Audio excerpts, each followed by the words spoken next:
Okay, Jarvis, start recording. Damn, where did that come from? Uh, Testing? Is this thing recording? Perfect. Another notification. Look, I'm not really sure why I'm doing this. Making a podcast wasn't exactly on my Tuesday agenda, but something happened today that I can't stop thinking about, and I need to document this. My name is Emma Chen. I'm an investigative journalist for the Pacific Northwest Herald, which sounds more impressive than it is. Mostly, I write about housing costs and local politics. But this morning, I received an email that might change everything. The subject line was, "They're watching everything we do," from someone calling themselves Concerned Citizen. I almost deleted it. You get a lot of conspiracy nuts in this job. But something made me look closer. What I found was a screenshot of computer code, but not just any code. Instructions for something called social compliance algorithms, with a 73% consensus threshold before implementation. That was 8 hours ago. The person who sent me this code, he's dead.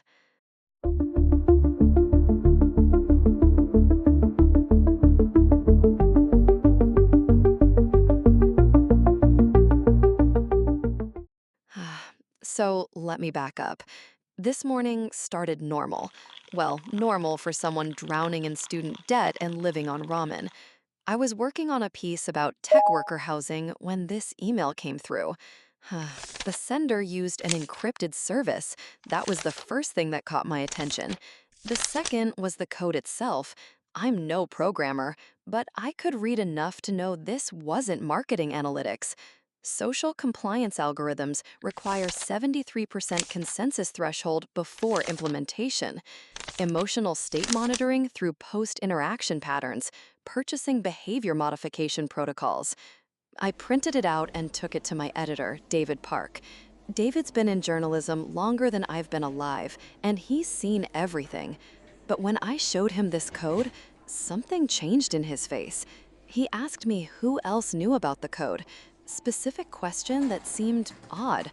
Then he told me to research quietly and be careful who I trust. The way he said it, like he knew something he wasn't telling me. I left the newsroom with more questions than answers. That's when I started digging into who might have sent me this code. Tyler. That's the name I found connected to Red Tree Technologies, the company mentioned in the code metadata. Tyler worked in data analysis. Worked, past tense. Car accident that morning on Highway 99. Possibly single vehicle. Lost control. No witnesses. Hours after sending me surveillance code that could expose a massive conspiracy.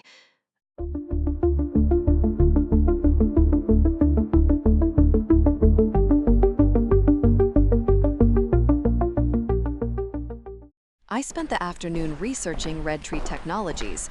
On the surface, they're a data analytics company. They help businesses understand consumer behavior. But when I dug deeper, I found government contracts, Defense Department, Homeland Security, intelligence agencies. Tyler's LinkedIn profile was taken down within hours of his death, but I'd already screenshotted it. His last post was 3 days ago. Some truths are worth the risk.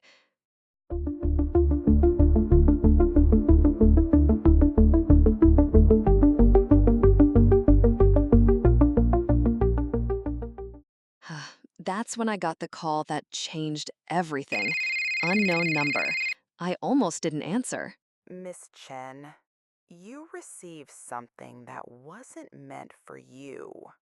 The voice was calm, professional, female.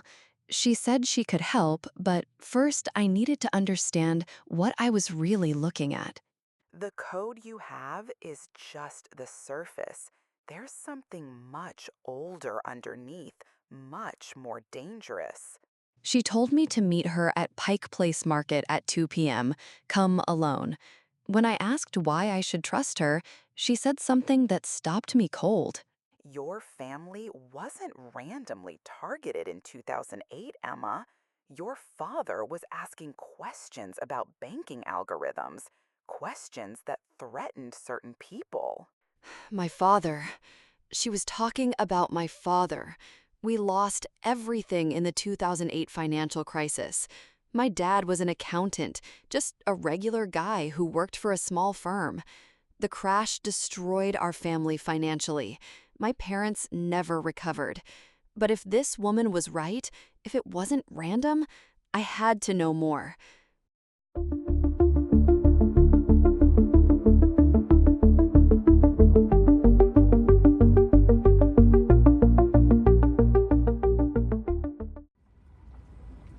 I met her at Pike Place, well-dressed, confident, maybe mid-40s.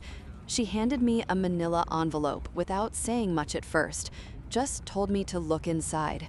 What I found inside changed everything I thought I knew about my family, about the 2008 crash, about the world. My father's research, charts, documents, analysis I'd never seen before. His handwriting was all over it. Systematic wealth extraction, targeted community destruction, algorithmic mortgage defaults. My father had figured out that the 2008 crash wasn't just reckless banking, it was targeted. Specific communities, specific families were deliberately destroyed, including ours. But that wasn't all that was in the envelope. There were other documents, much older ones, photocopies of handwritten text from what looked like the 1700s.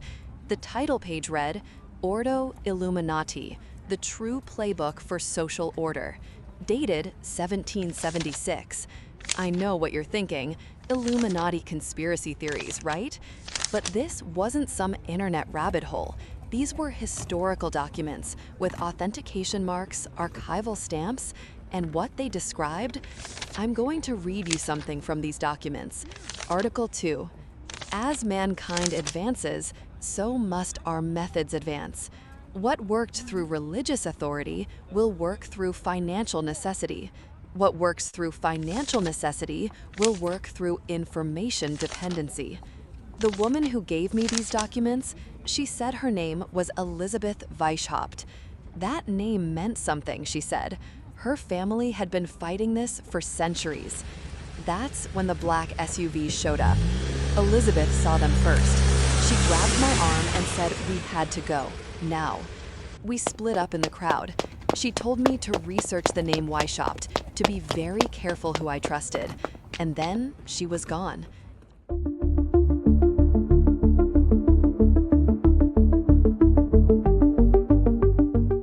I made it to my car and started driving. I didn't know where to go, so I just drove. That's when my phone rang again. Different voice this time. Male, older, very calm, very confident. Miss Chen, my name is Marcus Rhodes. I think it's time we talked.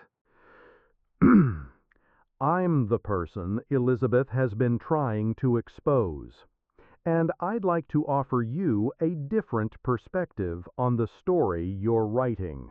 I asked him why I should trust him. His answer made my blood run cold. Because I'm going to tell you the truth about your father's death and about Elizabeth's real agenda. Wait, my father's death? My father died of a heart attack 2 years after we lost everything. The stress, the doctor said. But this man was talking like... Your father was murdered, Miss Chen, but not by who you think.